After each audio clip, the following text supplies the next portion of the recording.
welcome to Real Trumpet Talk. I'm John Janakis, and I'll be your guide through all things cylindrical and brassy.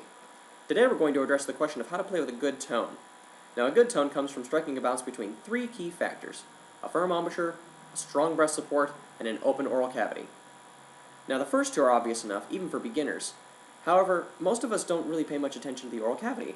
I mean, air's just passing through there, right?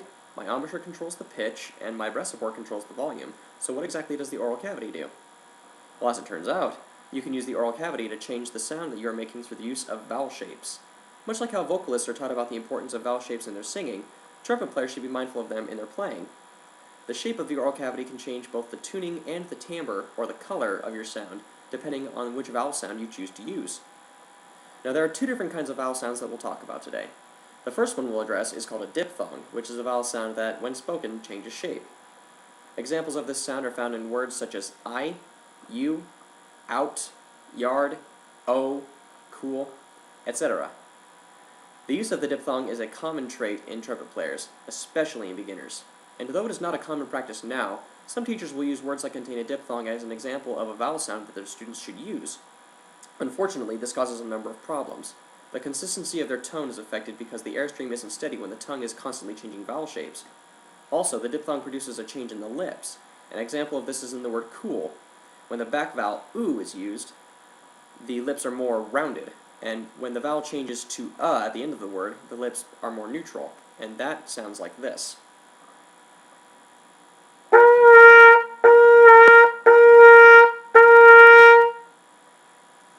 For these reasons, the diphthong should not be used to teach trumpet players about tone. The best way to go is with a pure vowel.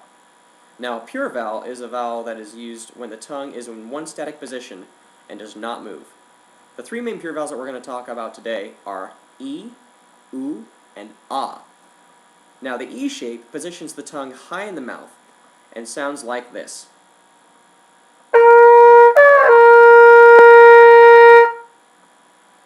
Now, the E sound, which most beginning players will actually use so that they can play quickly with tonguing, actually creates a more strained sound. And part of the reason for this is that the E shape isn't allowing for the tone to be resonant. Now, the next shape, oo, positions the back of the tongue high in the mouth and the front of the tongue low in the mouth, and it sounds like this.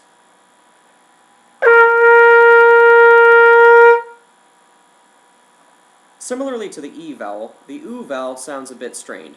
Often teachers will use the sound to or do to illustrate tonguing, but this vowel actually encourages them to use a sound that is more restricting the airflow. So lastly, we'll address the ah shape, which positions the whole tongue low in the mouth and sounds like this.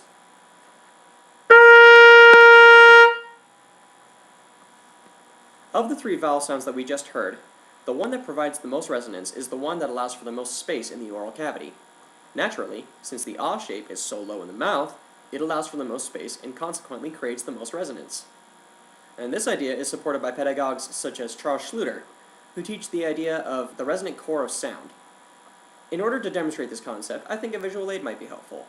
Let's say that this is your pitch, and that the ends of the bracket indicate the top and bottom of the pitch, where if you go any higher or any lower, then your pitch will change.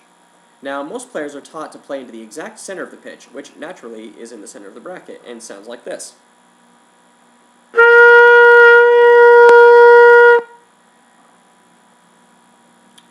However, the resonant core of the pitch is actually in the bottom third of the pitch. So if you look at the bracket, it's actually in the bottom third of the bracket. Usually it's just below the center, and it sounds more like this.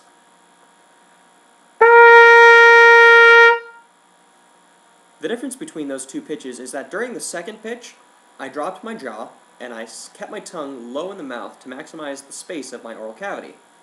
Now, I know it might have sounded like I intentionally played louder for the second pitch for some kind of dramatic effect, but the actual truth is that I used the same amount of air for both pitches.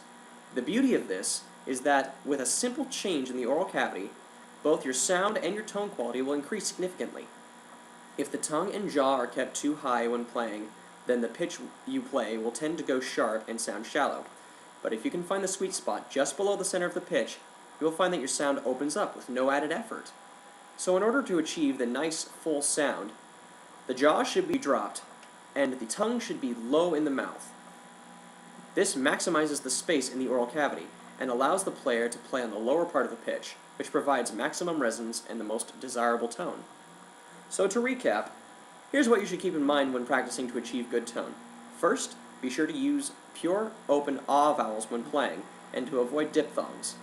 Second, instead of playing into the center of the pitch, try playing just below the center of the pitch, and listen for when that pitch really opens up to find that resonant core. Be sure to drop the jaw and keep the tongue low. Well, that's all for today. Be sure to tune in next time for more trumpet tips. I'm John Janakis, and this has been Real Trumpet Talk.